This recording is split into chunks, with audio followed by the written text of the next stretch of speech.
ଜିଲ୍ଲାପାଳଙ୍କ ମିଳିତ ଜନ ଅଭିଯୋଗ ଶୁଣାଣି ଅନୁଷ୍ଠିତ। ଗଜପତି ଜିଲ୍ଲା ସଦର ମହକୁମା ପାରଳାଖେମୁଣ୍ଡି ସ୍ଥିତ ଜିଲ୍ଲାପାଳଙ୍କ କାର୍ଯ୍ୟାଳୟ ସମ୍ମିଳନୀ କକ୍ଷଠାରେ ଜିଲ୍ଲାସ୍ତରୀୟ ସଂଯୁକ୍ତ ମିଳିତ ଜନ ଅଭିଯୋଗ ଶୁଣାଣି ଅନୁଷ୍ଠିତ ହୋଇଯାଇଛି। ଏହି ଅଭିଯୋଗ ଶୁଣାଣିରେ ଅତିରିକ୍ତ ଜିଲ୍ଲାପାଳ ଶ୍ରୀଯୁକ୍ତ ଫାଲ୍ଗୁନୀ ମାଝୀ, ଅତିରିକ୍ତ ଆରକ୍ଷୀ ଅଧୀକ୍ଷକ ଶ୍ରୀଯୁକ୍ତ ସୁନୀଲକାନ୍ତ ମହାନ୍ତି, ମୁଖ୍ୟ ଉନ୍ନୟନ ଅଧିକାରୀ ତଥା ନିର୍ବାହୀ ଅଧିକାରୀ ଜିଲ୍ଲା ପରିଷଦ ଶ୍ରୀ ଦୟାମୟ ପାଢ଼ୀ, ଉପଜିଲ୍ଲାପାଳ ପାରଳାଖେମୁଣ୍ଡି ଶ୍ରୀ ଅନୁପ ପଣ୍ଡା, ଆଦିବାସୀ ଉନ୍ନୟନ ପ୍ରକଳ୍ପ ପ୍ରଶାସକ ଅଂଶୁମାନ ମହାପାତ୍ର ଅଭିଯୋଗ ଶୁଣାଣି କରିଥିଲେ। ଆଜିର ଜିଲ୍ଲାସ୍ତରୀୟ ଅଭିଯୋଗ ଶୁଣାଣି ଶିବିରରେ ମୋଟ 73 ଗୋଟି ଅଭିଯୋଗ ପତ୍ର ଗ୍ରହଣ କରାଯାଇଥିଲା। ସେଥିମଧ୍ୟରୁ ବ୍ୟକ୍ତିଗତ ଅଭିଯୋଗ ସମସ୍ୟା 62 ଗୋଟି, ଗ୍ରାମ ଭିତ୍ତିକ ସମସ୍ୟା 11 ଗୋଟି ଅଭିଯୋଗ ଆସିଥିଲା। ଅନ୍ୟ ସମସ୍ତ ଅଭିଯୋଗକୁ ତୁରନ୍ତ ସମାଧାନ କରିବା ପାଇଁ ବିଭାଗୀୟ ଅଧିକାରୀମାନଙ୍କୁ ନିର୍ଦ୍ଦେଶ ଦିଆଯାଇଛି। ଆଜିର ଏହି ଅଭିଯୋଗ ଶୁଣାଣି ଶିବିରରେ ସାମାଜିକ ସୁରକ୍ଷା ବିଭାଗ ପକ୍ଷରୁ ହିତାଧିକାରୀଙ୍କୁ ପେନସନ ବଣ୍ଟନ କରାଯାଇଥିଲା।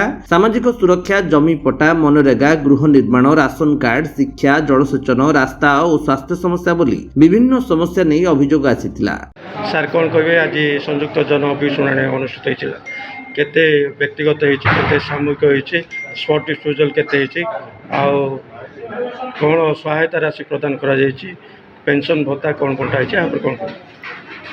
ଆଜି ଯେଉଁ ଆମର ଜନ ଅଭିଯୋଗ ଶୁଣାଣି ହେଇଥିଲା ଆମର ଗଜପତି ହେଡ଼କ୍ୱାର୍ଟର ପାରଳାଖେମୁଣ୍ଡିରେ ଆଜି ଅନୁଷ୍ଠିତ ହେଇଛି।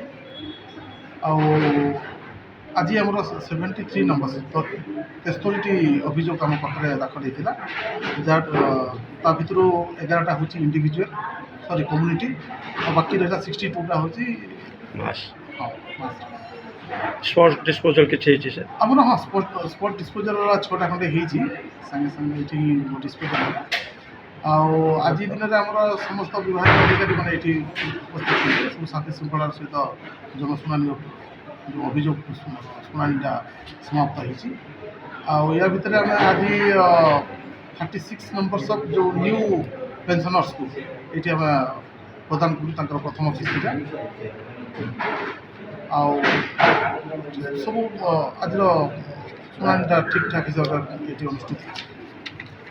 ଗଜପତିରୁ ରେଣୁବାଳା ବେହେରାଙ୍କ ରିପୋର୍ଟ, ବିଶ୍ୱ ବିଜୟୀ ନ୍ୟୁଜ୍ ଓଡ଼ିଶା।